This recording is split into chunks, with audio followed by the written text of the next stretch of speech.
and the Imran Khan who was imprisoned on August 5th. Today, I am stronger and fitter, spiritually, mentally, and physically than ever before.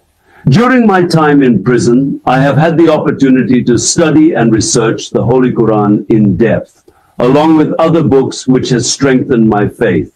I was also able to introspect the last few years of my political life. Regardless of what prison they keep me in, whatever conditions they impose upon me, I will not back down even an inch from the quest of Hakiki Azadi, for the upholding of the rule of law and the Constitution of Pakistan, at the core of which is free and fair elections.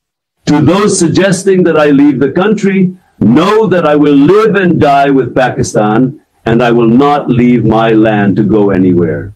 As far as the Cypher case is concerned, this bogus case is designed to protect former Army Chief General Bajwa and Donald Lu.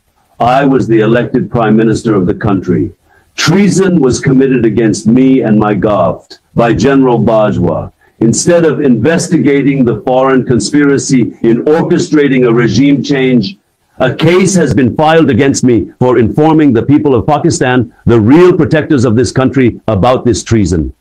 If there's one thing that bothers me, pains me, is the suffering of my workers who have been illegally imprisoned, especially our women workers who have been in captivity for months, by a few people who abuse their power to satisfy their egos.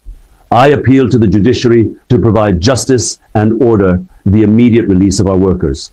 Finally, do not give up. This time of trial will end, because Allah says that with every difficulty there is ease. Keep raising your voice against this unelected predatory group and their facilitators at every forum, and keep demanding a fair and transparent election in the country. I am predicting that on whatever day the election is held, people of Pakistan will come out in huge numbers to vote for Pakistan Tehreek-e-Insaf and defeat all these parties combined. No matter how much these people cheat, their only destiny is defeat. Pakistan Zindabad.